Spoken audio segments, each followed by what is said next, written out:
Yeah, just a little short meditation to try to get us into the zone we're looking at. So, if you're in an opportune moment to sit and relax, feet on the ground or laying down, I want you to start taking breaths in your nose, out your mouth, regulating your breathing, soft in your nose, out of your mouth. As you begin to get comfortable in the breathing pattern, I want you to take the breath in a little longer, hold it for just a moment, and exhale just a little deeper.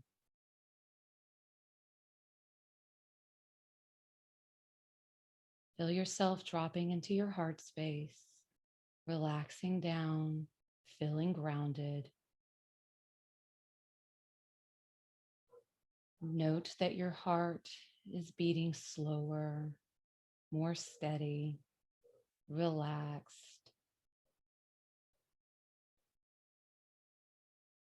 Now I want to ask you some questions. And inside of these questions, I want you to let your imagination run wild.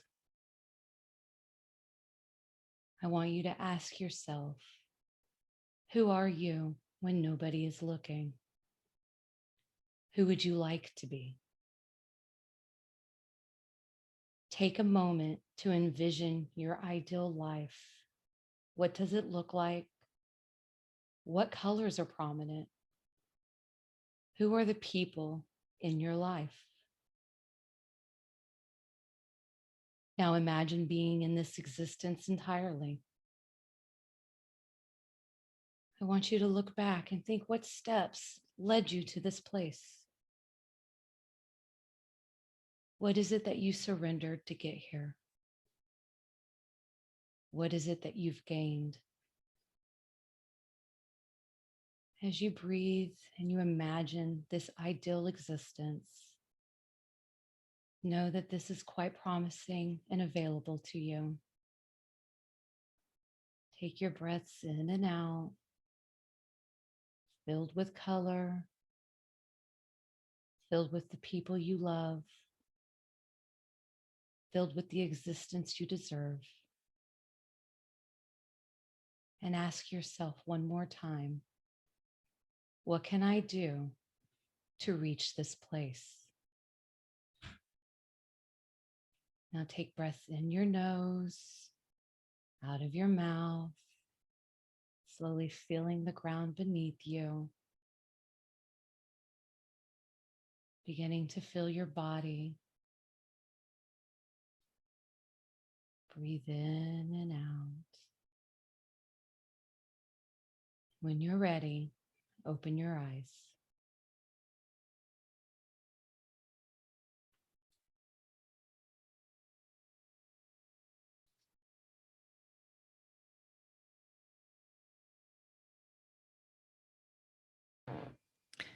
Thanks, Danielle. That was really lovely and grounding. And it's a really nice meditation to be leading us really nicely into the topic we're going to talk about tonight, which Right. is letting go. I had wondered why I had written that out today. And Ah, then as we're talking, as we do prior, and kind of, which I don't think our audience knows, that we don't sit and come up with a game plan before every podcast. We free flow yeah. and we spend, as long as we choose prior to recording. And then when we hit the topic, we'll know. And then it just kind of starts flowing from there and we push the record. So I thought it was interesting that I had written this out today. And then you and I were talking about letting go. And you said, let's do a meditation. And I was like, I think I have one. So it worked out Yeah. kind of And quickly. that's, yeah. And what's interesting is, the meditation is really thinking about the self that you want to be, how you want to be in your life, and the kind of life you want to create. And then the process is what we surrender and let go of in order for that to happen. And that can mean a whole number of things, can't Yeah. it? Yeah, it really can. Surrendering isn't always about releasing a thing or a person. A lot of times surrendering is surrendering to the knowing that you are going to be guided in the right direction, surrendering your need to control or manipulate things to get what you want or where you want. And we find surrendering to be giving up without realizing that every time we surrender into spirit, we are always receiving a minimum of threefold back anything that we've let go of. And it's a really good way to remember that when you're in the process of surrendering, there's always something greater beyond that surrender. And it always seems to ease my fear Mm. of what I might lose, because I know that through consistency, I have been proven wrong, and I'm always receiving much more than I've let go of. I think it's interesting as well. There's a couple of things you highlight there, because one relates to a sort of process of me starting to understand what surrendering can really mean at one stage. But like you say, the key thing is if people hear that, maybe they will react in the way that we've reacted in the past, which is, does surrendering mean letting go? And it activates the fear of loss, because of course loss and grief is one of the most profound and deeply difficult experiences for a lot of people to go through. And so the fear that arises is we're not always aware of that fear, and sometimes people are aware of the potential to lose a partner in that you split up, or the fear that you're going to split up, or the fear that you're moving away from your family, so you're not going to have what you had, which is part of that process of loss, because loss isn't just synonymous with death. It's a whole range of things. But surrender, um, I think sometimes it's a difficult thing for people to wrap their heads around about what that means. But what we know is, if we do want to go towards a life, sometimes people hang on to things because they think, well, if I let go of these and there's nothing, what am I surrendering to? Or the lack of hope and trust that something will come along, or you will meet someone or be guided towards something that takes you one step further towards your dream. And your dreams don't always look like the dreams that you've imagined in your head. They can change form, like what we was talking about earlier. Yeah. We'd both talked about having some kind of platform or way of sharing the knowledge and skills and tools that we've got over the years. But we wouldn't have even been able for a moment to dream that you could do it online. I Right. didn't know I was going to be able to have online meetings all the time until last year, because Zoom had to be invented, Windows Teams had to be invented. So we can have a dream, and we can only create that dream according to what our minds can construct.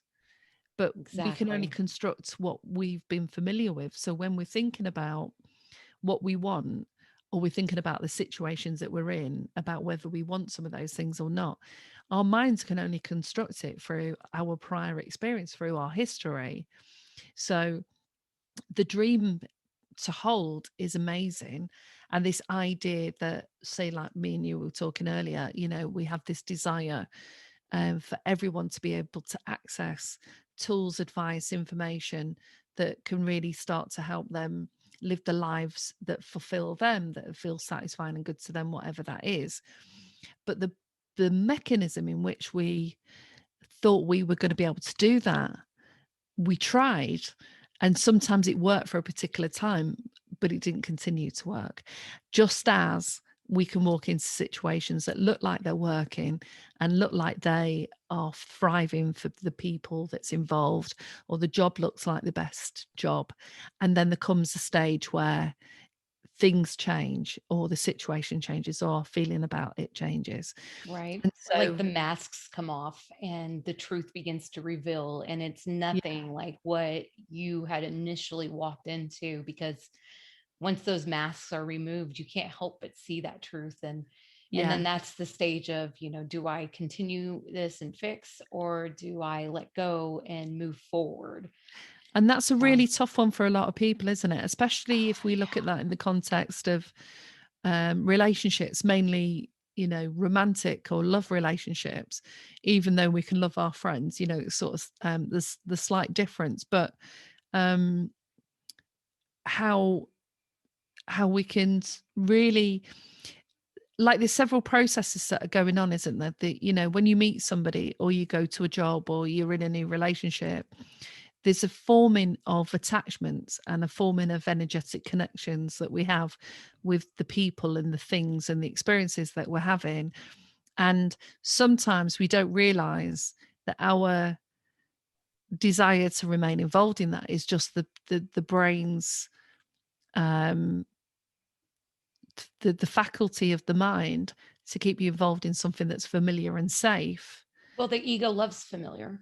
Yeah. It's comfortable there. Otherwise, it sends up these fear signals that says it's not going to work. This isn't going to happen for you. If you leave this, you are never going to have this experience again. Yeah, you're not going to have a great relationship. You Right. might not find friends. What if you don't find a job? What if you don't, you can't move and you're stuck in?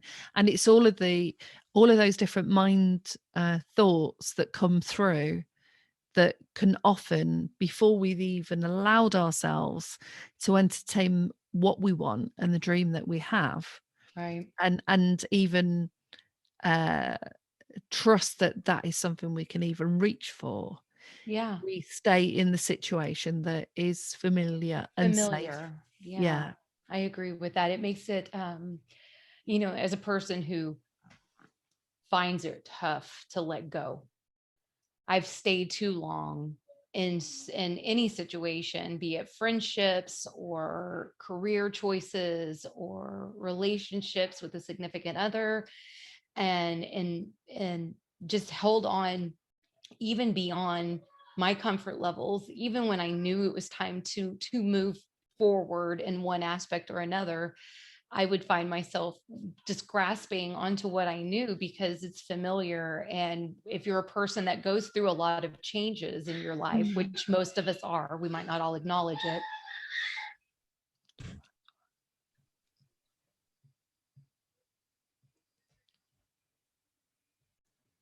Oh, that was funny. I have children, and they were deciding to have a fit, if you will, a tantrum over a piece of chocolate. So, Yeah.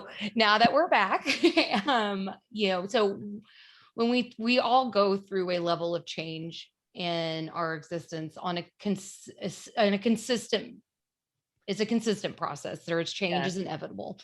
And when we hold on to things the way that they are, we're not allowing the gift of what can be. Could be. Yeah. Yeah, exactly. And going back to the meditation, we have a tendency as a human to sit in the past, right? We want to discover our past, we want to do our shadow work, we want to revisit our childhood, past lives, yesterday. When we're feeling really honored and sacred in what we're doing, we sit in the present, right? We're able to meditate in the present. We find ourselves in this beautiful gift. But sometimes it requires us to look into the future. And our future self holds a lot of information for us. And we have access to the future self just the way we do our past self. And if you ask your future self what it is that you are, what you should know, that what it is that you're going to be, you'd be amazed at the answers that you're going to receive. And these clarity moments are going to come through for us of, what it is that you can be. Now, then that requires you to be open to change, to be open to the alignment it takes. We talk about manifestation all the time in our podcast. And part of that is aligning yourself to this future dream that you have. Yeah, If you're the going to future you. manifest it, how do you Yeah. get there? Well, you might not be in alignment. So you've got to find your alignment. What do you do to do that? Sometimes you have to let things go. You have to let go of this image of what you've decided everything should be, and allow that divine flow to interact with your vision and surprise you at how much bigger or much more amazing or even different these things can be. And part of that process is the letting go of these aspects that you feel you require to get there? I think you've touched on something interesting because there's, as you say, there's the past, the present, and the future. And so the process of letting go and visualizing this sort of desired future. And before I sort of come in with what are the different sort of methods we can use to do that, because it sits across hypnotherapy and NLP and coaching, and they are future paced, future forward processes that take you to a desired future and bring you back to the present, so that you're almost creating, whether it's a spiritual level, a neurological level, um, a system uh, that can help enable that process. But there are so many different things that prevent us from either being able to do that, to visualize that. And often it's around the concept of how we are already defining ourselves. Mm. You know, is it our gender? You know, only women can do this and men can do that. Is it our beliefs and values?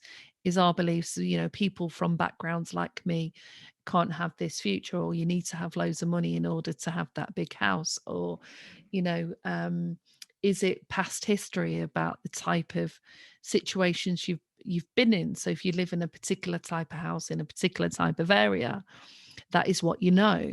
And I remember when I was growing up and I got to around 18, and our family didn't really have any money. So I'd never been abroad, and I'd been to a couple of parts of the UK.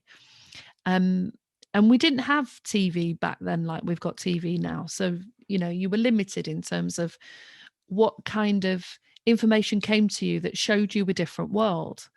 And so I didn't know what worlds, and I'll say the world, say it in terms of worlds were available. What I mean is maybe different cultural contexts and groups and different landscapes and scenarios. So I didn't know what was available, but I kind of knew that where I wasn't what I wanted anymore. Mm. And yet I had no idea of where I was heading.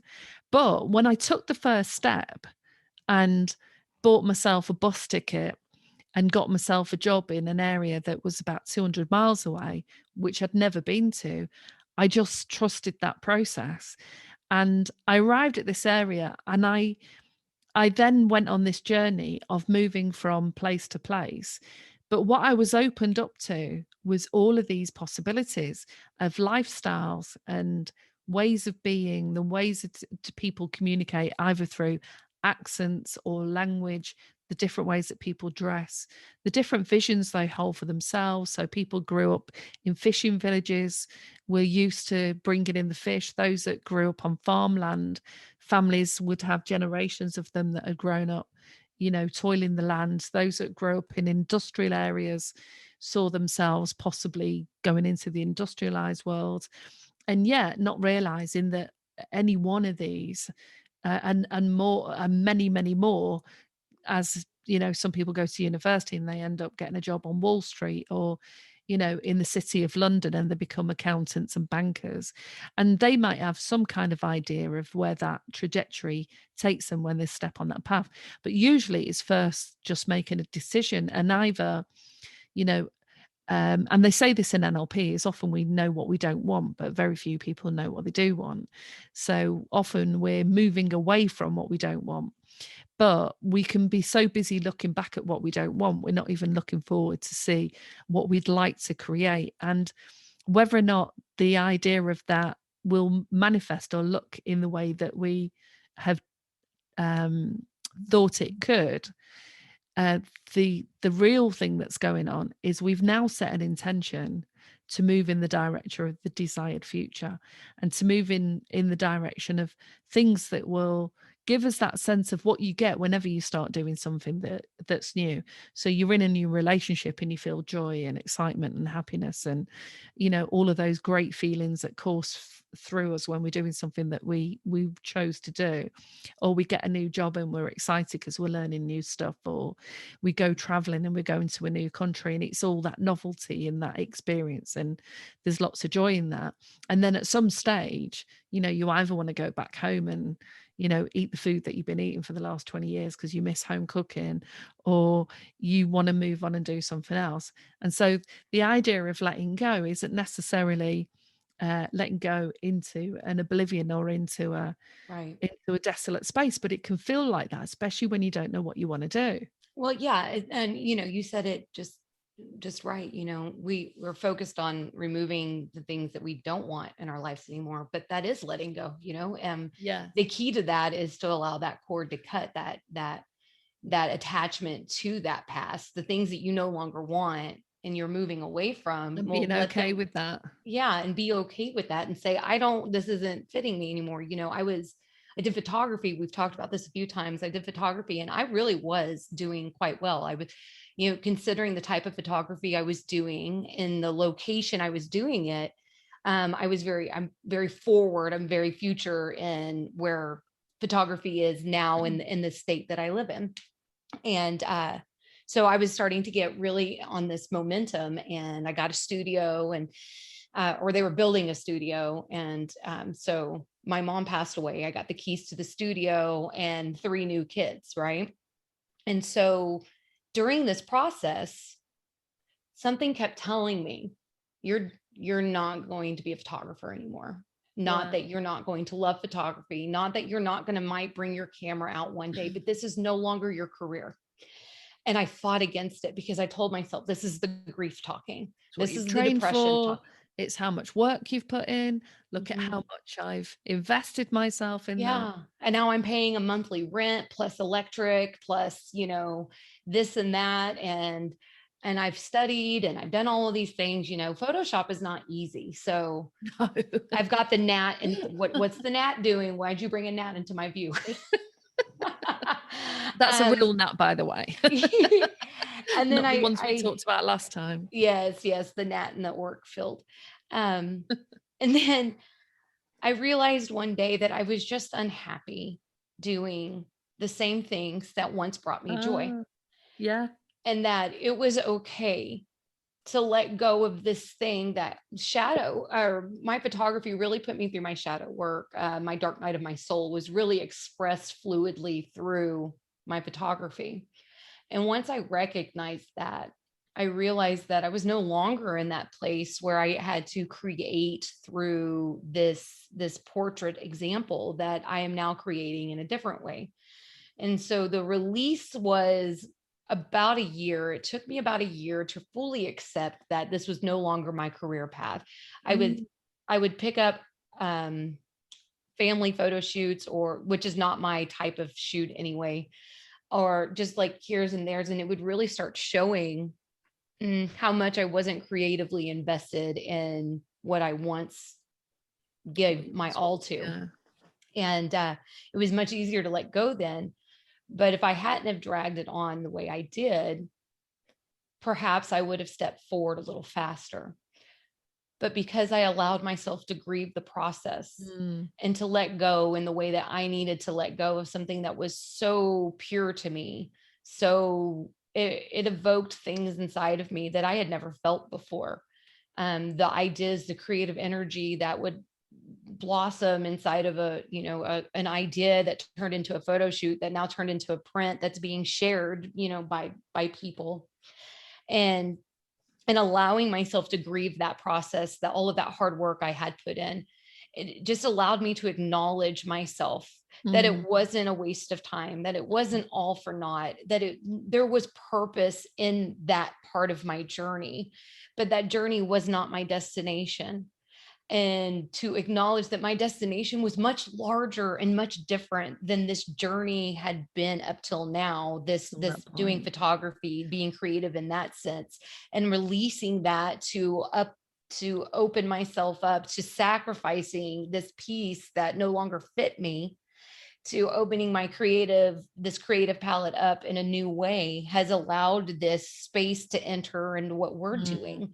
And in the way I'm thinking about the creative ways that I'm thinking about producing these new ideas, these new revelations that come to me would have never been there had I kept the space closed off, because I was insistent that the way that, because I did all of this work and because I put in all this time and effort and because I'm paying money every month to a studio, I had to do it.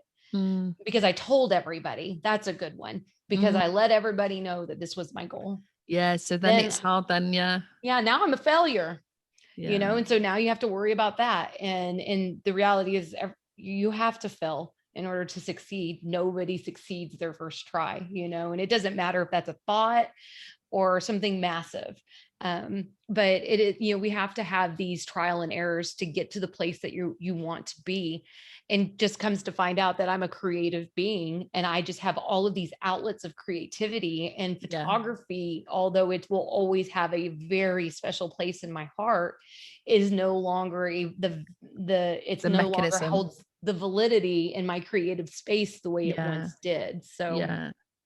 But that's fascinating because that really illustrates all of those different facets that we were talking about earlier and that we've started to cover now, which is the idea is, you had a very strong idea about what you wanted to do and you made that happen and you were successful and you were doing that for ages. And then started to allow yourself to admit, because we can often know, and it can be a tiny voice or it can be a really big voice, but allow yourself to admit that actually it's not really giving me the joy and passion that originally was. mhm. Then you have to wrangle with but I've paid all this money and I've done all this work and I've studied all this stuff. And what was interesting, and I've had similar conversations with people that I know, whether that's professionals or friends, that just because you realized it at that moment that it's actually not the right thing and that possibly you are moving on and you're going to let it go, doesn't mean to say that at that moment you do that. And I Right. think what you've illustrated really beautifully is often there is a process of days, weeks. Some people will make a decision straight away and that's it. But for others, they can wrangle over or feel like they're wrangling over a decision for years about something that actually you're not that satisfied or happy with, because it contains all those elements. It contains who I think I am, how I identify myself through what I do, who else is involved in this, am I trying to get validation or uh, recognition or all these things that we can get through external sources? Do I think I'm letting myself down? Or is it that if I don't do this anymore, am I going to feel like, I didn't stick with something, therefore I'm not successful? Or is it actually, this is all just wishy-washy rubbish we tell ourselves Right. because deep down we're scared of growing, and deep down we're scared of really allowing ourselves to let go of the control to figure out what the universe should look like and what it can deliver and what we're Exactly. entitled to. Exactly. And entitlement is a thing, but and it's in the beauty of it is it's Mm, not a negative trait when you have something that you hold dear, be it a relationship, a career, or exactly. a prized possession. It's okay to love those things and it's okay to grieve it as it leaves. But it's even better to recognize that it's all perspective.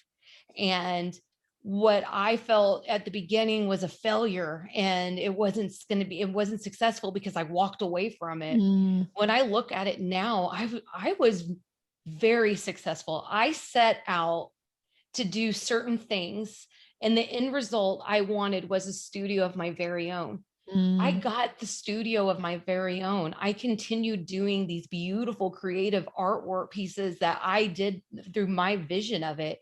And if yeah, that's not success, just because it's exactly. not on a fame scale or on this massive monetary value scale, it doesn't make it any less successful. I Well, got you out you exactly got the what I wanted. return on exactly what it was. So you got the return on exactly what it was actually that you had wanted it to look like, because Yes. your end point was getting the studio, Yeah. and you arrived at that point. And I didn't force the studio. The studio was then in the natural progression of what was happening. I was bringing in enough money Mm, to carry the studio and feel justified in doing so. Um, but once, as soon as that happened, of course, there was all these, outside, the universe knows exactly what it's doing. And it knew that I was going to need all of these things in order to propel me into what my actual destined path was. mm, mm, Because I'm hard headed, but yeah, I will say that it is okay to grieve the things that you once held dear. It is okay to say, I exactly. loved this thing that I held on to. And I'm now, as I remember after my mom passed and we got the boys, I remember telling people I'm grieving this life that I thought I was going to have. Yeah, That I'm at, as much as yeah. I am grieving for the loss of my mother, I'm also grieving for this life that What I you had thought worked. you were gonna, yeah. Yeah, because I had worked really hard to get to that place. Mm. And then, things come along and life changes. And I had to learn how to let go of the things that were no longer available to me. I was Yeah. having to reach harder. I was having to bend my value system. And by that, I don't mean ethical. I mean the way I chose to do photography, the type of artistry I was doing wasn't your basic, most of the time. You'll see that if you ever look through my photography, you'll see that I did family portraits, but you will always see the difference between my family portraits and my artwork because of what spoke to me.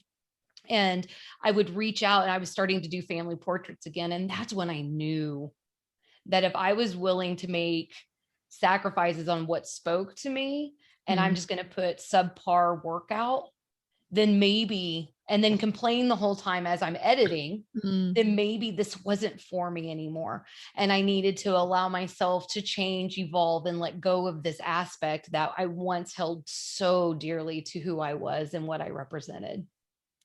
And the thing is that that's part of the um programming almost that we're all party to, which is you start something and almost you go to university for 4 years and then you're meant to go into the field because you studied X at university, or you really wanted to do that job and everyone's like, you really wanted that job in 2 years down the line.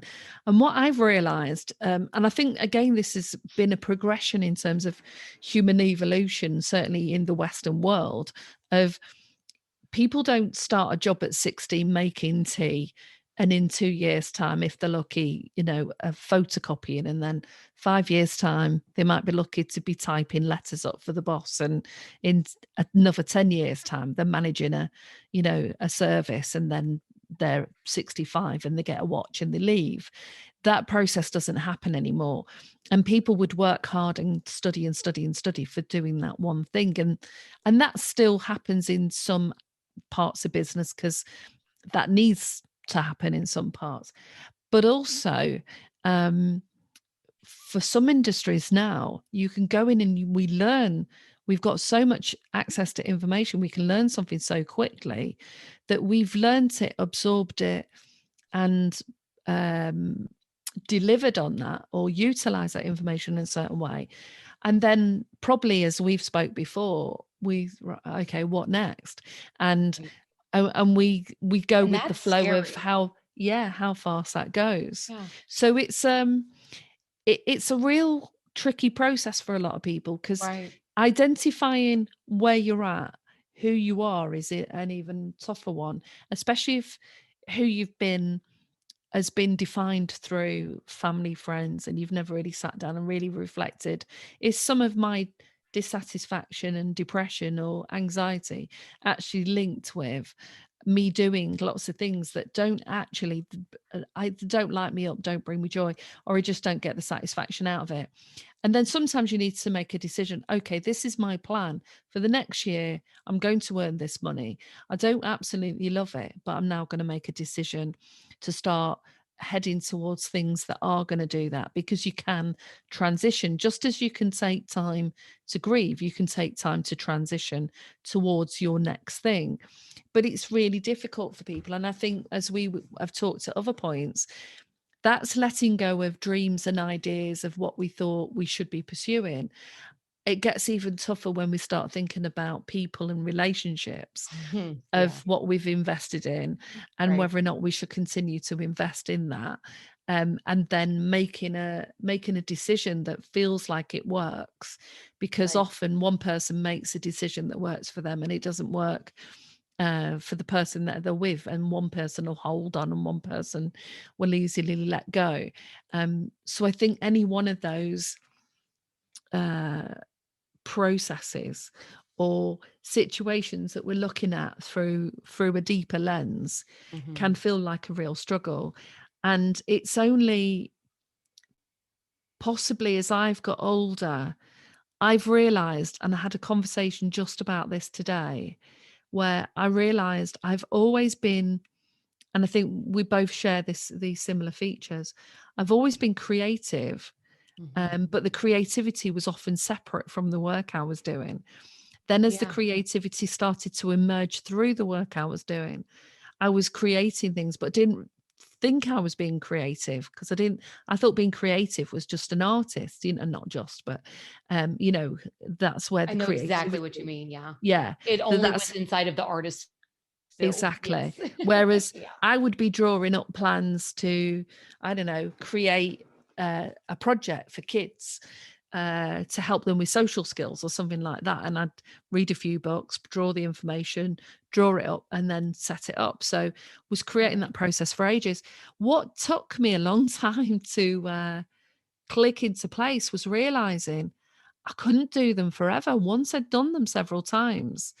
And so it was only when I was talking to a colleague today where I said, now I can create and design a bit, a business concept or a program or a project, and I know all the different facets I need to bring in, and I will help make sure that it starts off like that.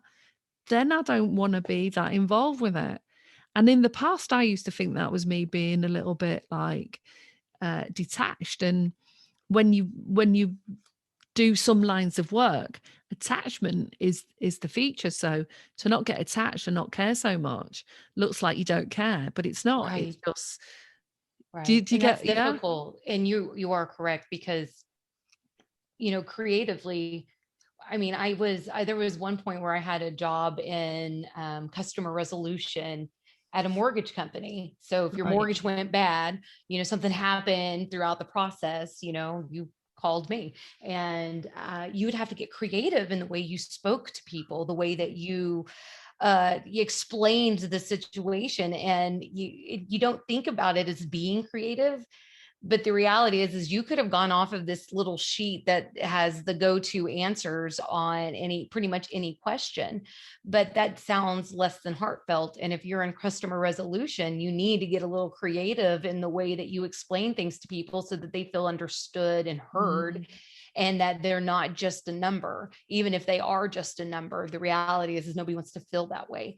And mm, so you have to become creative in that way. And so every avenue that we walk, every job that we hold, every relationship that we're in, if you're a creative spirit, if you take a step back, you'll look at how you've creatively designed something, the way you've mm, learned to adapt and make it beautiful in your own way, and allow yourself to take on that understanding that you are the magic, that it's not the place that you're at, it's not the job that you're holding, it's not the what you bring to relationship it. you're in. Yeah, it's you're the magic Yeah. in that. And so if Yeah. that magic isn't working, you need to ask yourself why, and what it is that we need to change in order to get there. You were talking about finishing. We always feel like we have to complete. Well, that goes all the way back to childhood. I mean, I remember being in sports and you had to finish the season, or you had to finish that 6 months that mom bought in tumbling, or you had to, whatever it was, you had to complete that. and You have to and make sure you wore that sports outfit until it didn't fit anymore. Then you could leave. And then you can go. But I just spent X dollar amount and you're going to do it. And so You're going to wear that. yeah. And so we've been conditioning our children along, we've been conditioned for generations of Yeah. you finish what you start, and you feel like you're not a successful human being, that you're not a reliable human being, or that you're just maybe not all there all the time human being if you start and then stop something because you say this is no longer serving a purpose I thought it was going to. Because Yeah. we're conditioned to believe this, that we have to, like, you go, for some reason we are convinced that even though our frontal lobe isn't fully developed, that we should know exactly what we want to do for the rest of our life and go spend hundreds of thousands of dollars to do it. Oh my goodness. And this is probably a beautiful topic in its own right in another show. But I remember, and again, going back to your point about envisaging a future, for years, at school, after school, fluking through every job that I did, and I'd enjoy the job, and I was earning money or whatever. I could never really come up with a goal or an idea of what I wanted or a direction I was heading. And again, it was probably, I don't know, maybe 5 years ago or something. I took myself off the hook, and I said, there's some people who do that and it works for a certain amount of time. And then maybe they change their career trajectory. I think very few stay on exactly the same path forever. But me, no, I probably was just about, I take a few steps, a few things unfold. It works for X amount of time, and it's different for each Right. person, thing, situation, job, whatever. And so it was about it was about trusting the process. When it stopped working was actually when I was trying to interfere with it to some degree, because I'd learned all these skills about, bringing in coaching ideas and all of that, this sort of self-coaching me towards a direction. Now, actually looking back, that part wasn't wrong. What it was, I Right. was trying to construct it according to my very limited understanding about what was possible. Just as, like I was saying earlier, not for one moment did I ever think I would be doing any video calls based on hating it when I originally went to college, and having to record our sessions and then video them and then watching them and then writing an essay about it and regurgitating it for the next 6 months.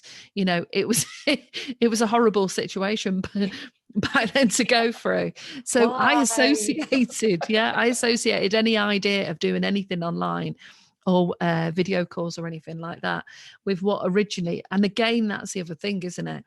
Is we can have bad experiences doing certain things in the past, just as a lot of the parents I've come into contact with really struggle to support their kids at school or get involved in homework because they had difficult situations in their own education. Yep. So they either didn't complete schooling themselves, or they're not confident going to confront some of the school issues with the teachers and that, because they experience bullying or whatever, and that's triggered every time they go into Yeah. that setting. So we can then assume that something that looks like that, which is what your brain does, it brings up something similar Yep. uh, t- to go, no, don't do that, don't step in that direction, so that you panic and freeze and go, no, obviously I'm panicking and freezing, so this isn't meant for me. Yeah. Rather than realizing, well, it's not the same anymore. I'm not the same person that I was That's a 15 years key. ago. Yeah.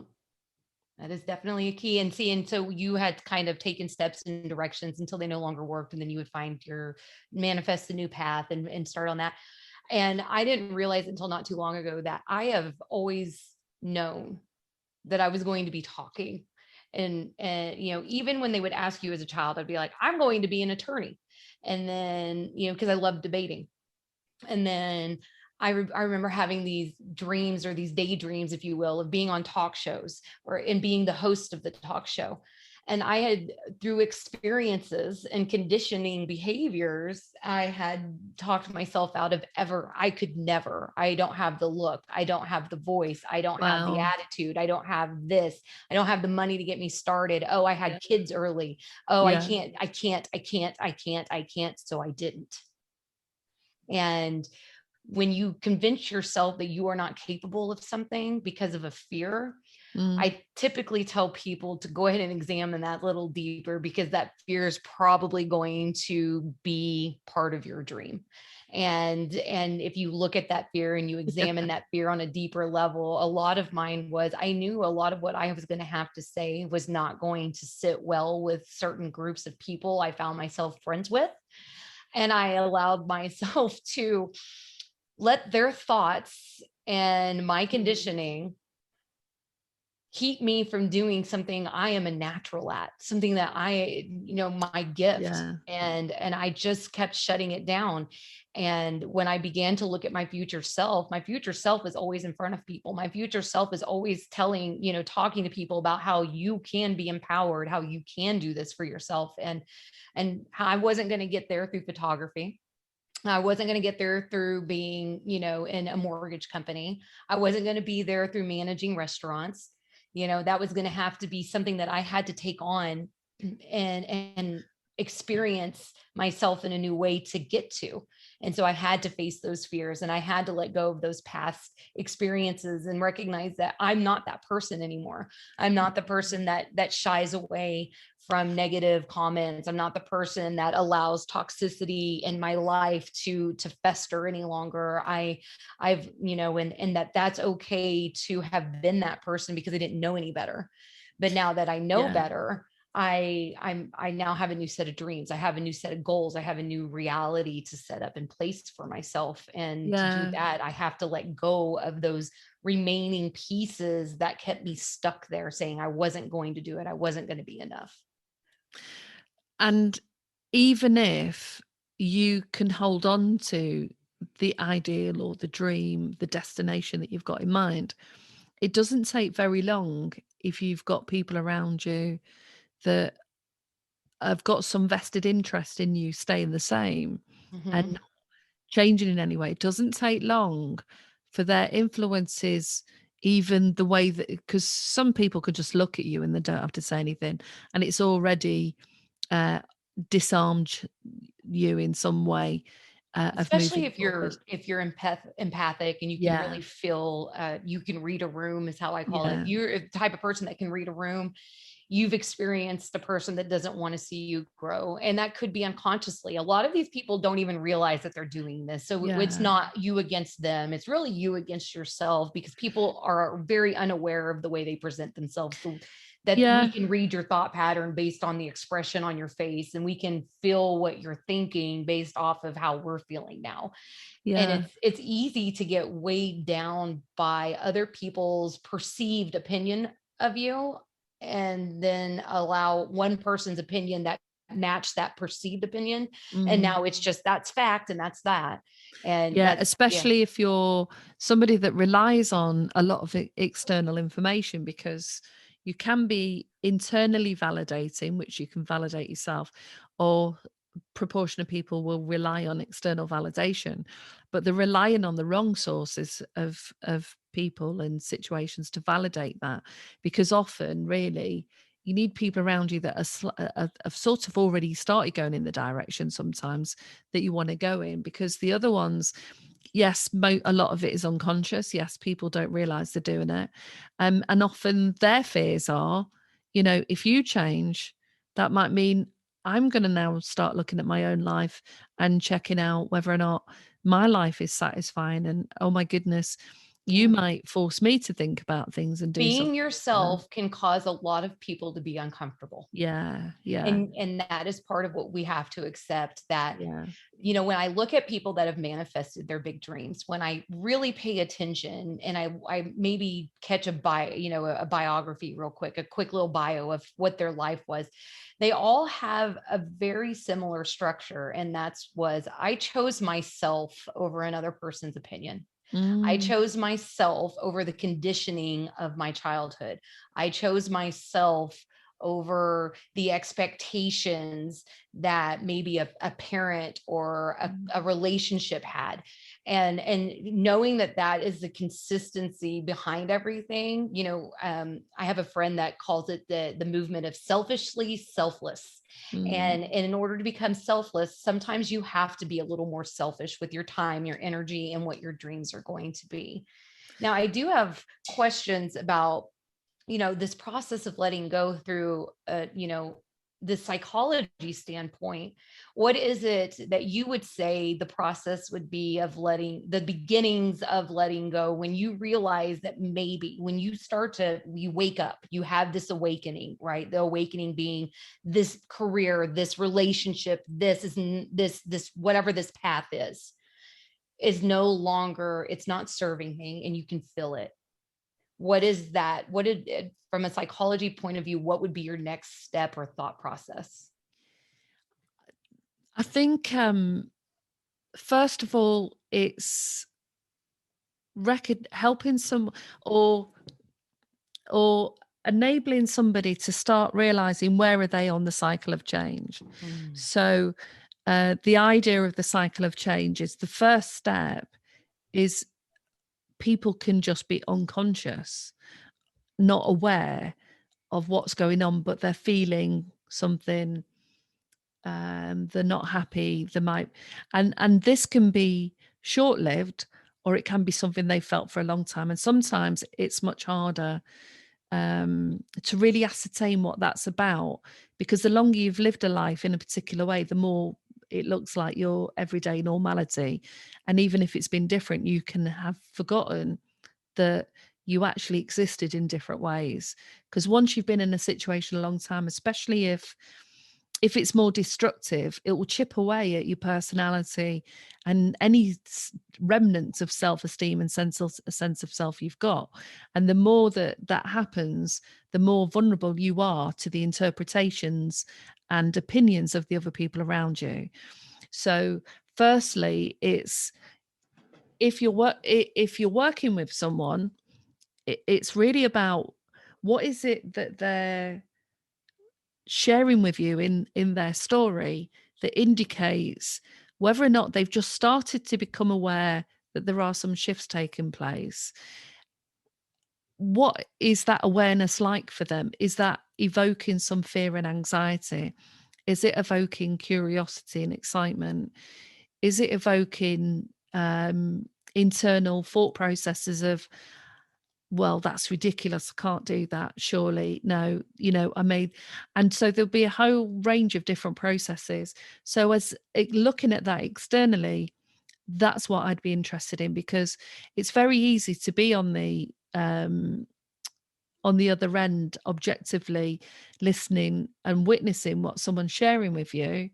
But and I've made this, and again, I talked last time, I've made the mistake before, is just because someone started to identify something doesn't mean to say that when you hand them the ticket for the plane ride they've always wanted, or the trip to the studio or whatever, that they're going to take you up on it, even if they Right, really think that they want that. right. So there's that process. So where are they on the cycle of change? Are they aware? Are they are they starting to get some clues and indicators? Where it can happen fast, and I've seen this time and time again in my work, is when a crisis occurs. Hmm. So people generally go to the GP when something gets worryingly, um, they get more and more worried about what it is that they're experiencing or seeing happening to their body or to their mind. Will take them to the GP. There's a crunch point, it's like a tipping point. At that point, they're then ready to share what it is that they're starting to notice, they become more aware of. Um, Other crises can be car accidents, losing your job, losing your house. What I'm really keen to help people do is it doesn't have to get to that point. Some things you can't control. Other things we can divert that. We can shift the path before we end up going in that direction. So, what is it that they need some help with? Did they need to see some of what the signs are telling them? That they might have had several relationships where they've all ended up being maybe abusive, or quite quickly they've got dissatisfied. So let's unpack that really quickly and see how you're ending up in that situation, so we can almost like take a different route on the motorway, Right. And then it's reroute almost like you. they're at a fork in a road right then anyways, like that moment of Yeah, clarity requires a fork in the road, and you make that decision at that crossroads point. it can be. Yeah. It can be over a number of years, Yeah. especially if you've been in a relationship a long time. That's often the tough ones. Other people, you see, we've all got different standards and we've all got different beliefs and values. So what is the crunch point that leads somebody to make a change in their life, that moves them on to a different path, and possibly the path that they should have been on? Because I don't think we're ever on the wrong path, but we might stay in a particular situation doing something for a while that's just not feeding our soul anymore, because we don't realize actually we've outgrown it and we should move on. So it's different points for different people. So first of all, it's what are they aware of? What are we noticing? And if we're noticing it, it's no good feeding it back if they're not even receptive to it. Right. But so at that point, it might be they just need to talk through in a non-judgmental way with no opinions and no advice of tell me more. Because what happens is even just the verbal process of sharing what it is you're experiencing allows there's something organic that starts then, allows the forefront of information to come forward. You Right. release that's part of the releasing process. Well, Then isn't new there what I can't remember the flow term, but it's like if if once it's seen, it yeah changes the property, changes right? form. Yeah, Yeah. they So say that in research, yeah, that yeah, so no matter what, if something, you get that out of your mouth and yeah, you've now had another person experience it, no matter what, it's changed yeah, that process and it's yeah, allowed it to be viewed in a new light, even if the other yeah. person has no opinion on it. Um, Yeah, because the opinion itself, what you're going to do then that isn't helpful, which is why friends aren't always helpful, is because they put their take on they put their take through on their your scenario experiences and from their conditioning and framework. Now yeah, they might have had a whole different set of conditions. So you can have friends that are really rooting for you, say, of course you can do that. Of course you can change that. But we're only ever seeing anything from our perspective, from our view of the world. mhm, So initially, it's even the process. Journaling's another one. If you mhm, write down everything that's in your head and just keep writing without editing, without making sure it's spelt right and it looks great, just write and write and write until it comes out. It has the same thing as you're moving through uh, into a new process. If you articulate it to someone, you share what's going on, and they let that land in that space without, you just examine it as though you're looking at, a rock you've just found as a right, geologist. You just look at that situation. Then it might be if somebody starts saying, what I really want is, and you can get someone to go, well, you were there in the past, tell me about that, and you're there now. And then you've got to then look at, so where do you want to be? You don't want that. And then you can, depending on how receptive someone is, it's then looking at the desired future, what they want to construct. right, If you ask them that and you get a lot of, well, yeah, but, then you're in a different situation. You've got to then right. start challenging what the Yeah, yeah, because but is part about. of that process is the acceptance of it, is the acknowledgement of accepting exactly where it is now, Yeah, not where it was, not where it's yeah, going to be, but where it is now. So when we talk about the photography, when I left that, I had to then accept that I was going to be a stay-at-home mom. And that might be my only future. That, because I went from 3 kids to 6 kids overnight, that maybe that was my path and I had to accept that. And yeah. then I Your had to path find unfolded in a way that you were just not expecting, didn't it? right. And then I needed to find gratitude in that the acceptance that if this is my destiny is to be a mom, then I'm going to be the best mom that I know how to be. And if I am not going to be individualized any further than that I have to be grateful that maybe the seeds that I'm planting in these children are Mm, going to be what creates this new legacy. Maybe the legacy has changed, and to accept and then have gratitude, inside of that acceptance, I really feel pushes you, propels you forward into whatever this destined experience, this experience that you're meant to have, that speaks to your individualism, that piece of us that's separated just slightly from the one, of how we express it, and allow that to happen. It kind of propels you into that situation. It took a minute, because you grieve you realize the process, you grieve the process, Yeah. you speak out about the process to either on, if you don't have, people you feel you're confident enough to speak with, and you write it out, or you speak it out to yourself in mirror work. And then, then you have to start accepting it. And that doesn't matter the situation. Even if you're in a very fearful situation, you have to accept that that is the situation that you're in, and that you're going to have to, and be grateful that you acknowledge that you are now seeing the situation for what it is, so that you can move forward in a different pattern, or a different walking, or a different way to get you out of that situation. I think though what you've highlighted also through that example are several things. So you knew as you were getting to a certain point with the photography, you'd set that up, you thought you were going to be doing that for a long time, and you've booked the studio. A curveball entered your life that you had not even thought for one moment. I would say about 50 curveballs all at once. So that's that, in a way. We don't have to say it's a crisis, but in a way, it was Right. a whole big curveball that you had to now entertain, that you weren't expecting. And sometimes we have to react. We've only got a second to decide, or 10 seconds, or a minute to decide. Sometimes there are situations like that, and we react from a deep place. So part of the process was, okay, maybe I don't want to do the photography anymore, and maybe it served me a purpose and I got X, Y, and Z out of it. But now this whole life that I wasn't anticipating has just arrived literally on my doorstep.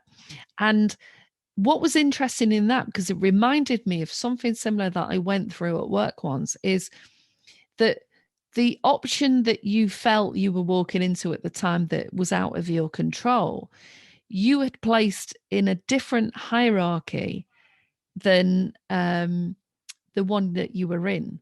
So, for example, a lot of women may think, okay, I have children, then I'm going to go to work. And because we can get our status and a large part of our identity and sense of worth through the work that we do, yet we don't realize we're discrediting the role of being a mother and bringing up children and shaping and human lives, so that they bring both their gifts, but also can function in society. And so this has been sort of endemic as well, probably for the last couple of decades, that we have a way of dismissing what's going on. And sort of that can be part of that acceptance, which is not just accepting of, this is what's happened to me, and how do I manage this situation now, but how do I also reframe it? Because what was the same in both of those situations for you is your desire to have a legacy, to leave something that was better than what had been left before, was manifesting through your photography, and now shifted and was manifesting through your family. And now you've got involved in other things, but you didn't know you were going to be getting involved in other things after that. You just saw this pathway unfolding in front of you that you hadn't even anticipated coming or even asked for. And I remember getting to a space at work once where I'd been asked, I was running a service that was ticking over really well, and I was asked to be an interim manager and manage another service that was very early on, and it was chaotic, and they were going through loads of changes. And there was an option. It got to the point, I was doing it for about 6 months, and it was exhausting. It was really hard, and it was a road to nowhere.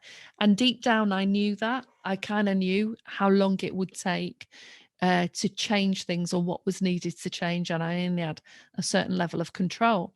But in the back of my mind, which possibly is my ego mind, was saying, yeah, but if you let that go, you're going to go back to the service that is ticking over, which was great because I'd created something that I didn't have to worry about 24/7. I could go on holiday and I had really good staff that could do the work. But I'm like, I was bored because I'd created it to a point that I was almost surplus to requirements. So I was bored, and it was like, so in my head, it was like, okay, so I let that go. And I'm going to, because that's all I could see. I'm going to be bored. I'm doing this job. And I couldn't see anything else. Or I keep the one that I knew if I stayed doing, actually, I was going to be very ill within about 4 months because I was already working very long hours, not sleeping well, waking up throughout the night, all of the signs of stress and longer term fatigue and the impact that that was having. And I knew that because I'd gone through something similar in the past, you see. So we've been talking about letting go. Well, Taurians, I'm Taurian, take a long time sometimes to recognize when it's had its day and you need to move forward and let it go. Now, thankfully, my intuition kicked in really strongly by this stage. And I spent about 2 weeks wrangling over the options that were being presented to me. And I decided to tell the people that I worked for that no, I didn't think it was a good idea to move forward with some of the plans that they had that equally would have ran me into the ground and finish me off rather quickly. And then I wouldn't have been any good to anybody. Instead, I chose what looked like the really uninteresting option, which within 4 months, a whole new pathway opened up to creating and setting up brand new programs that I did not know was around the corner. Isn't it wild? You clear the space and new space Exactly. enters. And seems It such is wild. such a simple concept that we've overcomplicated for, Yes. generations. Yeah. Yeah. I am grateful for the experiences that I had that led me here, because I would have never convinced myself that I was worthy enough, that I Mm. was wise enough, or that I was clear enough. Smart enough. Good Yeah. enough. To get here. Able enough. Exactly. And so, and you've been definitely part of that process for me, and the recognition that I am enough in these areas, and that's been a beautiful journey just within itself for me. It's like, oh, you know what? Somebody sees me, somebody hears me. All that's telling me is that I was surrounding myself with the wrong type of people, that I Yeah. was Well, allowing. they're the right kind of people to start with. Right. The And at the difficulty place comes that I was along. in, Yeah. then they Then were you shift. promoting me in the way I needed to Yeah. be promoted. And as I grew in this process, I Yeah. realized that that type of promotion was no longer valid for me. I needed something that was inspiring, something that was, Something different or something yeah, something that that was now fed the emerging qualities that you already had, but you didn't know you had them at the time. right. Or Because maybe I that's what did we know need. I had them, but I had convinced myself that nobody would care. Right. Yeah. Yeah. Because the people I was surrounding myself with did not. Yeah.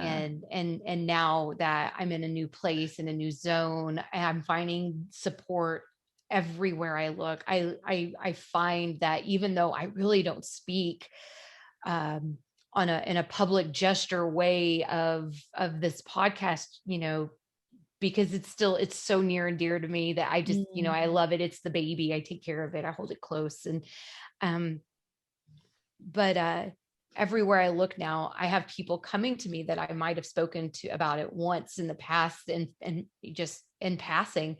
And like, how is that going? I cannot wait to hear, will you please send me the links? I've been waiting.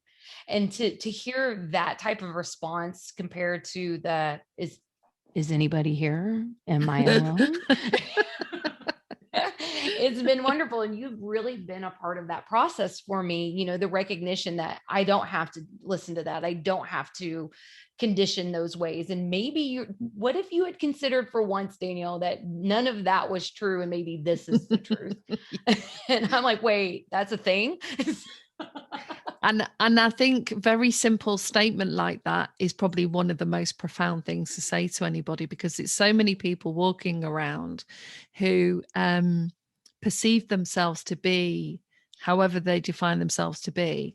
And that journey, I took that journey a long time ago, starting to what we call deconstruct the construct that we have of ourselves and who the people are around us, because you can't do philosophy without starting to do that, and you can't start training as a therapist without looking at the minutiae of your life. It can get a bit ridiculous sometimes, but you go into every crevice, because every interaction you have with someone is, whatever reaction we have to that is telling us something about what's going on. So you start to dissect that. You don't want to do it for too long, but you start to dissect it. And so the concept of who am I as a, inverted commas, woman, as a British woman, or as a white multi-heritage woman, or as a, whatever labels we assign ourselves with, are usually constructs through the limited language and choices we have available through the culture that we grow up in. And we've talked about that before. So whatever I came with, it might be that what's fed into that is who you are. If you look at class, if you see yourself as working class or as upper class, then that will come with certain ideals and ideologies about what you can do, what your level of maneuverability is within that. And there are people who have emerged, this more and more now. We used to call them just entrepreneurs, and there probably will be a new word that emerges, because I think there are more of that entrepreneurial spirit coming through, that are challenging the notions of who they thought they were, and would say, well, do you have to go to uni for 4 years to get a degree in something that I might not do? Well, yes, I could. That is part that I of will then be paying off for the rest of my life. For the rest of my life, and people are beginning to see that, especially the generation of the millennials. Yeah. What was it? They only hold 4% of the wealth. Yeah. And do you know how scary that is? Because millennials aren't babies anymore. Millennials are mid 20s to mid 30s. I think I hit a gap. I'm right at that cusp of a millennial. I'm not a millennial. I fall in that generation. I think it's Y, which is like a 3 to 4 year generation of why is this happening? But what we're seeing is that what worked for the generations before the millennials is not working for the millennials. And that means it's then not going to work for the generation below them and the generation below them. And so we have to find these new outlets to create an income, a resource that is survivable, because going to school for 4 to 8 years, depending. And then, and I mean the upper level schools, the university, the colleges, just to go to a job that pays you the bare minimum.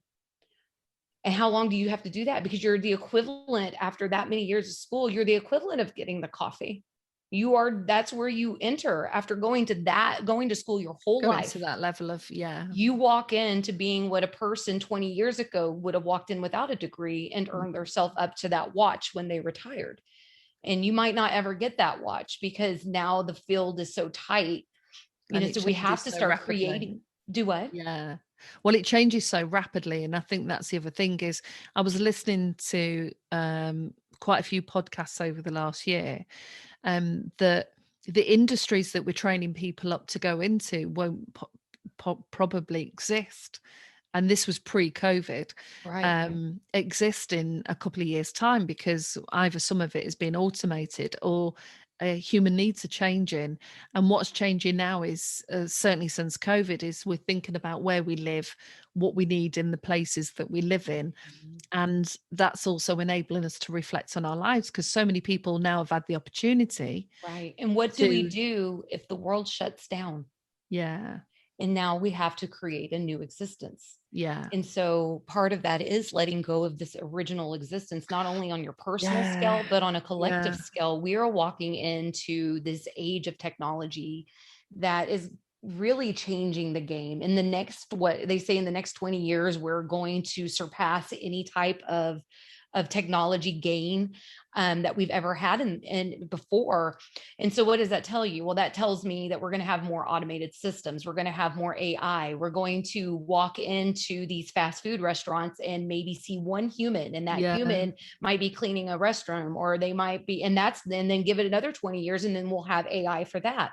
We might have a manager that's there so that they can turn on the systems or regulate the systems if something goes haywire, and that's going to require a different level of training. So when we're walking into these things that we now need to let go of, which is the insistence that we got to keep people in certain placements, Mm. if you don't have a degree, then you get to go work for fast food, or if you are this, then you're going to go work at a grocery store and not ever, and there is no glass ceiling because there's a top right there, and that's the manager, and that's as far as you get. And so what's happening is we're having to begin to not only let go of this insistence of the way it's been, but Yeah. also accept that we're now in a transitional period of what is it that you want to do? There's cracks everywhere in society. What crack do you want to fill? And and what are you going to bring to the table inside of that?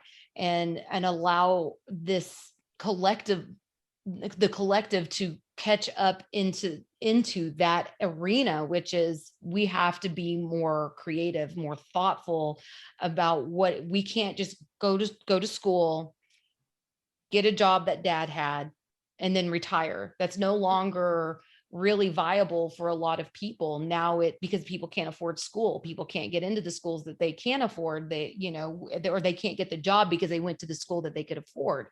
So what does that lead you to? That leaves you to this online arena. And this online arena has a lot of gaps to fill. And you can start to see that we're starting to do that. And even though these larger companies are taking that first step, I'm really noticing small and medium sized businesses coming through.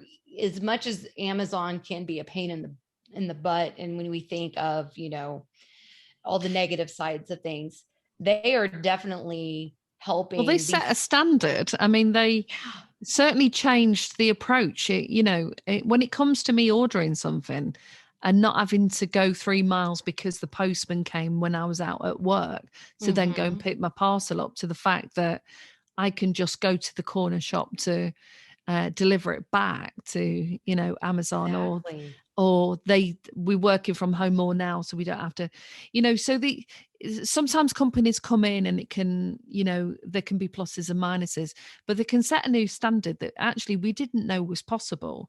And they did. So now we have these small and medium sized And businesses. so we would have Oh, stuck with the old system. And yeah, and I would have seen that, say like the post office would have carried on offering us the same shoddy service, and that was the only option we had mhm. until these other companies came in. And now I don't even, if I forget to buy something at the shop, I don't even have to do an online shop now and order 50 grocery items. I can get Uber Eats to go to the shop and bring me back a can of tomato ketchup or something. Right. So the whole notion of what we can do. But I think this is going back to your point about letting go. So part of, if we look at this as a collective consciousness, is we are we've been in a place for the last year where it's been incredibly, that curveball. It was a curveball. It came out of nowhere for a lot of people. It's activated the stress and crisis response for a lot of people. And then as things stabilized a bit and we realized what was going on, it for those that survive it and manage this, or the ones that have gone inside themselves, and stopped all the external noise of what friends and families think on everything, and started to be able to really think deeply about the way life is a sort of is happening from month to month, because a fair amount of people were able to work from home that wouldn't have been allowed to work from home before. Right. And they started to understand what quality of life can look like, Mm, and what happens when you're not spinning from one thing to the next, because we were almost spinning out of control. And right. so that deeper reflection then puts you in touch then with the little insights and inklings inside of you that are your gifts and your things that you can bring to the table. And I've never seen, because we can look at the whole scenario over the last year from only a negative lens, and like what you said, we can see these big companies where it's a conglomerate, when actually we're seeing small companies and grassroots organizations emerging and finding their feet. I've never seen so much creativity It's ever wonderful. in I'm my in life. love with it. And I know that 2020 was hard Mm, on so many different levels. And I know that there's still people picking up the pieces of what yeah, 2020 left for them. And I'm not negating any of that. But of I will course. say, if we look at the bigger picture and Mm, we zoom out maybe 10 years from now, 2020 was necessary for people to make that shift and for people to start thinking about what's important to them, what is going to fulfill them, be that being in a relationship, in a career, in self, and the way that they parent, and the way that they interact, and the way that they hold yeah. everything. It's going to be this tangible moment in the world's existence that said things have to change. Mm, And I really am beginning to see these people emerging that were just in this monotony of day to day life. I wake up, I eat, I get the kids ready, I go to work, I come home, I get the kids ready, I take them to practice, I get fast food on the yeah. way home, I come home, I give them baths, then I lay down and I watch a movie or I watch a TV show or I play on my phone. Well, that's no It was longer all disrupted, wasn't it? all of Everything. it. We Yeah. barely have, even though there are sports going on in the States, Yeah. it's It's still massively complete. changed. It's changed everything. I can't get one of my kids on a team because there's not enough teams. There's not enough coaches for teams. There's not enough Wow. people wanting to play. And so that's something new. Wow. Um, you know, the way that we interact with the schools is different now. Yeah. The way Teachers they are teach has shifted. They realize you can actually do a proportion of online teaching. They're also exactly. realizing the value of kids being in the class and what age groups work And I think best. parents are realizing that as well, that, we had put so much, and I don't know about the UK, but I do know in the States, teachers are very undervalued, especially in a few of the states. And I happen to be in one of the states. We have that. So that, obviously I'm not counting the territories, but you're talking about the 50 states. Oklahoma ranks in the bottom 5 and has. And part of that is because of the way we pay our teachers. Mm, And then we have all these expectations on what these teachers should be capable of in this short amount of time while they have classroom sizes of 35 people. yeah. And then, so when we brought these kids home, say you have 2 kids. I'm going to say 3 because 3 was because most of my kids were my bio children were older so they could do their own work. Now, the Mm, littler ones I had to help.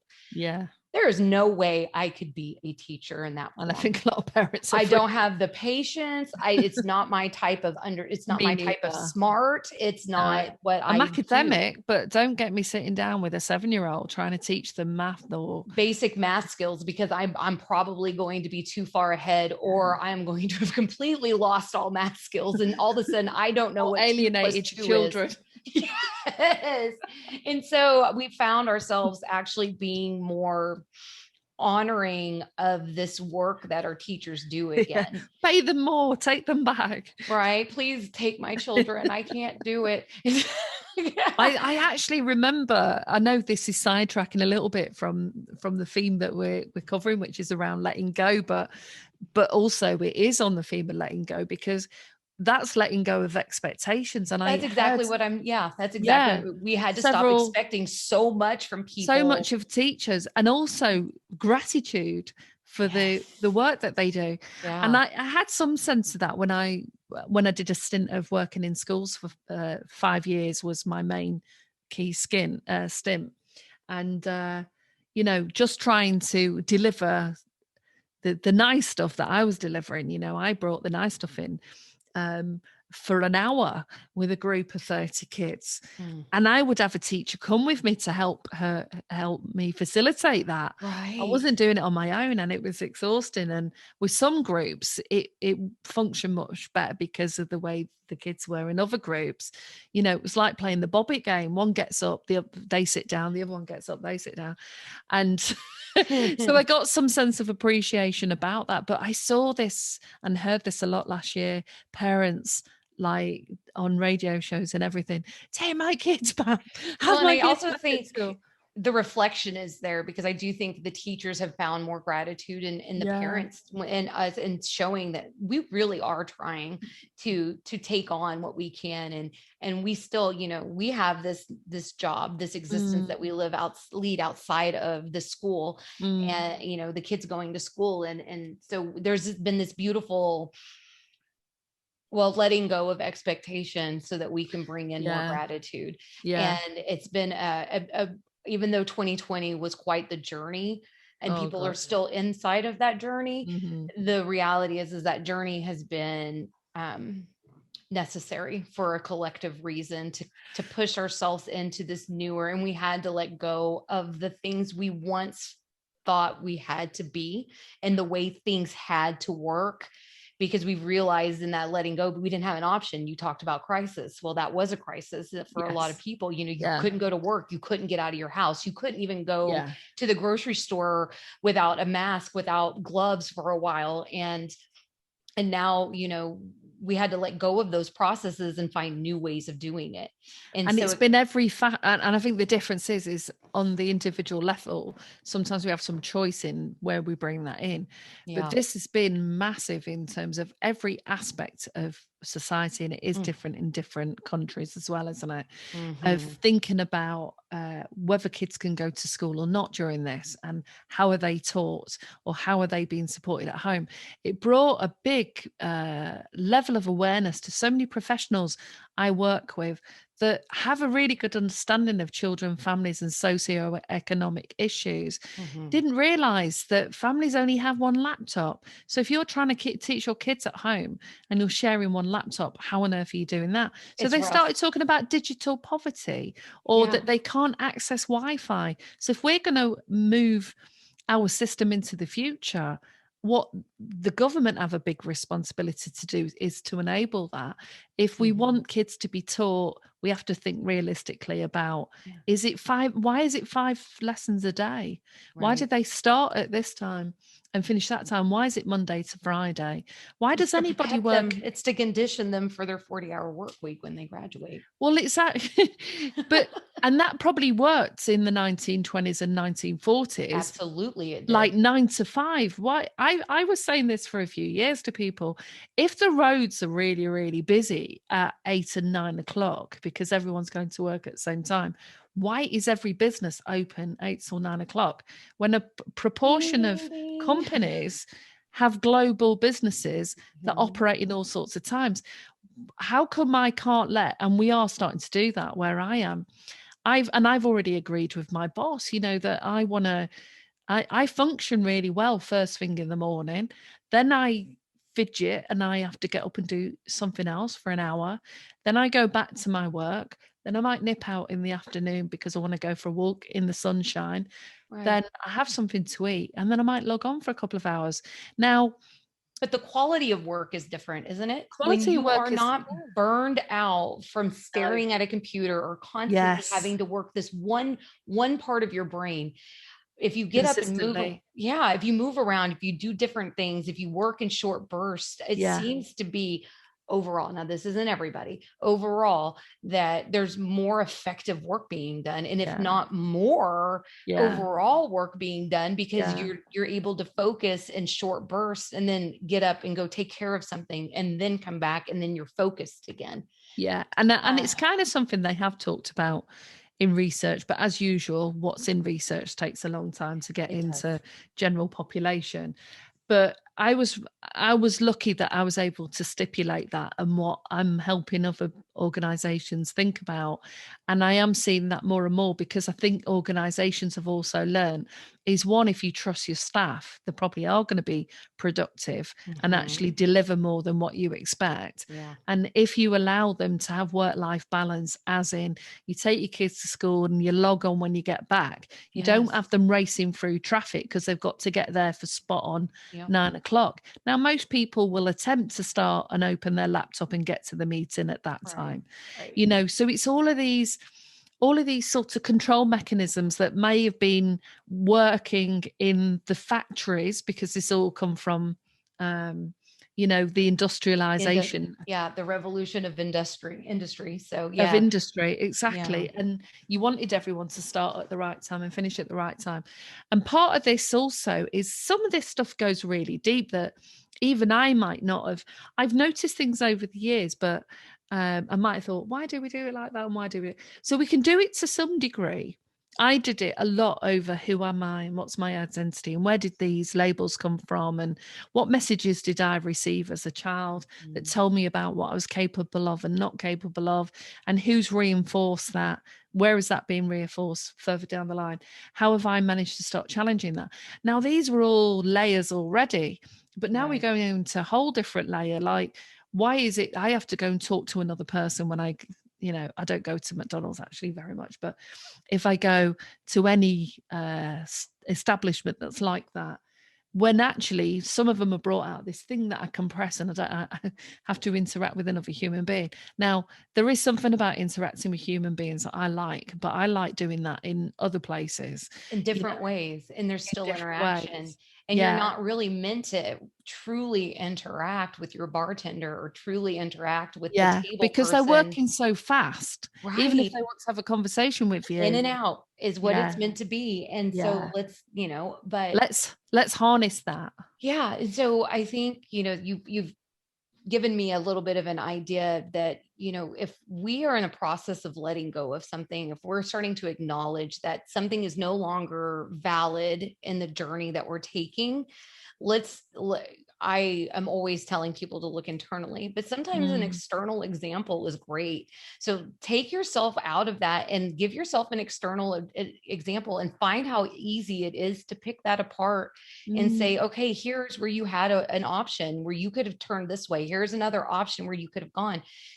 Telling myself now that I have options, let's re-examine it. If it was easy for me to dissect an external Yes. place of letting go, where I can say, this is a place that needed to let go, and here's how they did it, or here's how they didn't do it, and then use that as a reference for how you would like to see yourself do it, then maybe that would put you in a little bit more of an understanding that you can do this in a methodical way and in an analytical way, and it doesn't have to be all emotion based.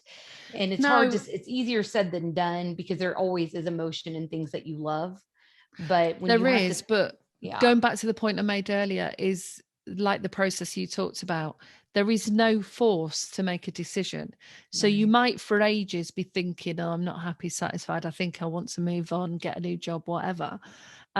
But nobody's forcing you to actually make a decision about that. And often we Hmm. put pressure on ourselves, especially like what you said. The moment you tell a group of friends that you're doing X, then it's almost like you've got to live up to that and you can't Right. change your mind.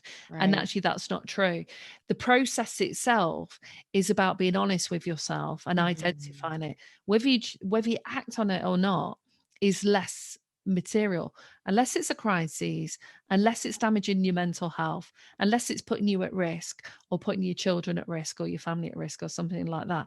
You don't have to do anything about it. No. And sometimes when you allow yourself to think that, that then frees you up, because by focusing on the conflict or the indecision, actually keeps you stuck.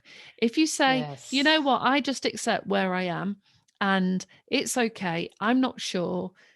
I don't know. I'm not going to keep looking for references that tell me I should stay or I should go, because often it's should I stay, should I go?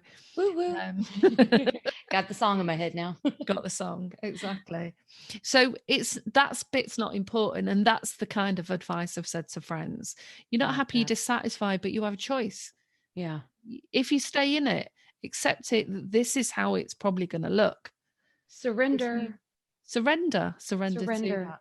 Yeah. So sometimes, because I'm mindful as I'm saying this, it's not that it's hard or difficult, but sometimes there are things that we do and the lens that we look through at it and the tools that we apply. It's a bit like applying a blunt knife when you're a chef to, you know, creating something in the kitchen. You know, you need to sharpen your knife or you need a different tool. And so sometimes you would just have to try different tools to Mhm. help you think something through. One of the key things that I pretty much teach anyone I come into contact with, you know, whether I'm doing it through work or just I'm inspired to say so, is get into that place of feeling into what this feels like. And often, if you feel, if there's a choice coming towards you that you feel excited and enlightened and light about, and it just feels easy, that can be a sign of moving in that direction. But we can complicate that because we spend so much time deliberating over it.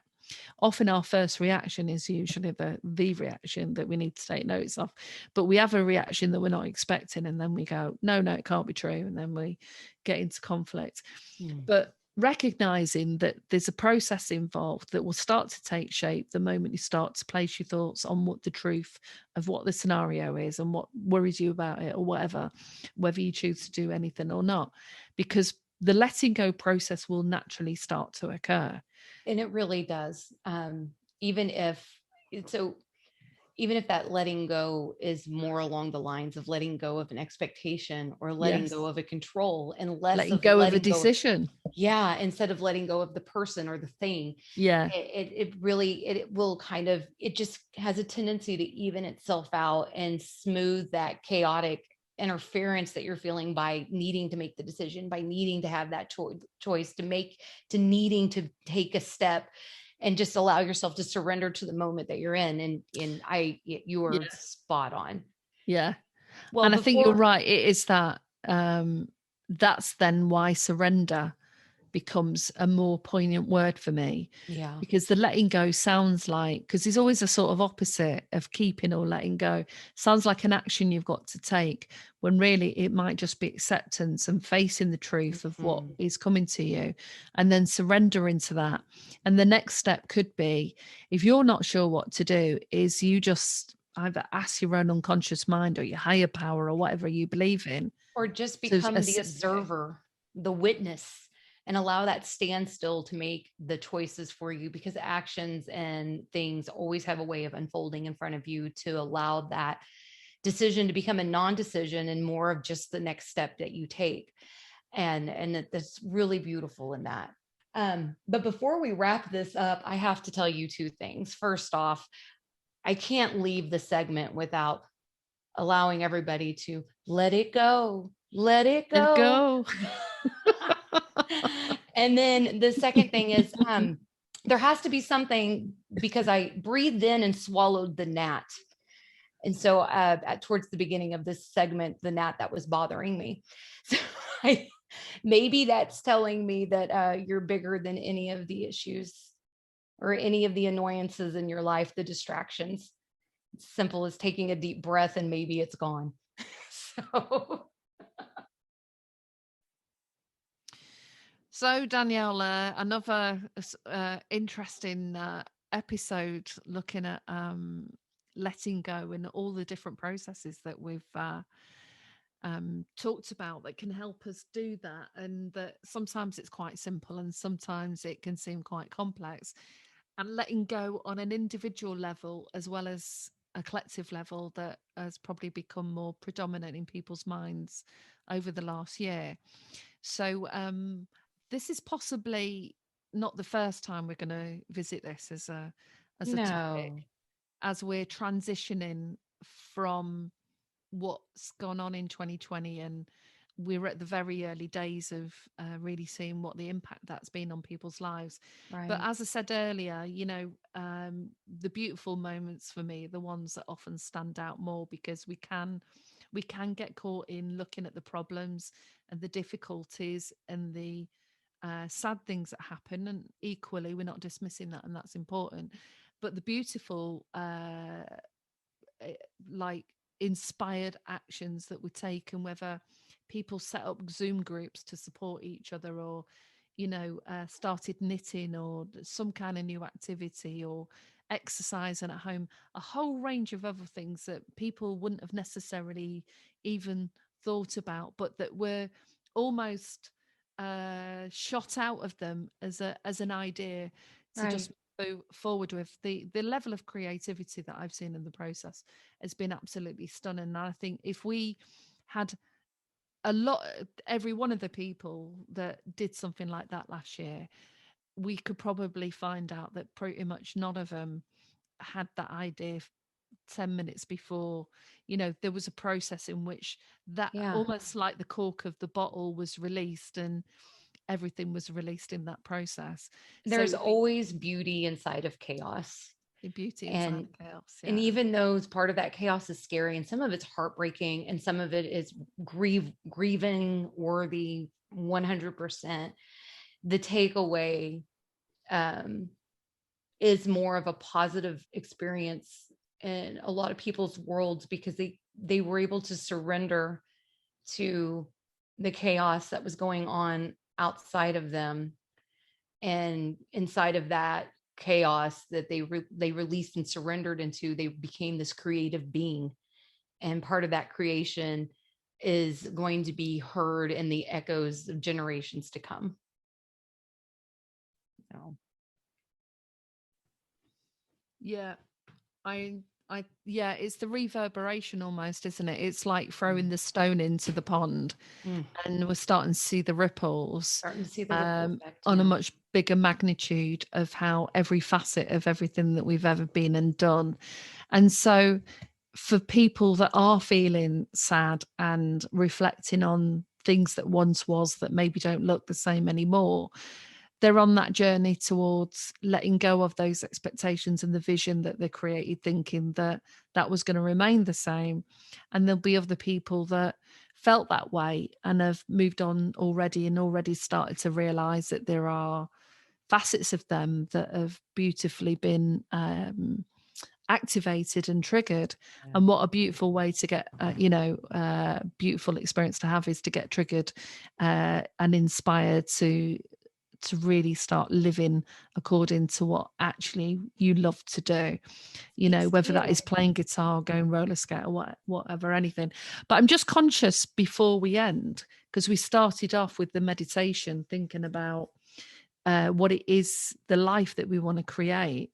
So the process of also moving yourself in the direction of that is not necessarily getting caught in the detail of what exactly that's going to look like, but it might be the feeling, of, if I was to say that to you now, is if you imagine the way that you feel now, or some sense of the things that feel good, or the way that you feel when you do feel good, or you feel joy, or you feel peace, is as you take your visualizations towards that desired future, what does that future look like? What does it feel like? What's going on? And at some moment, allow yourself to immerse in that process, because what that does then is, rather than the brain searching for evidence that you're not safe, the brain can now start searching for evidence that looks like the desired future. Yes. The manifest.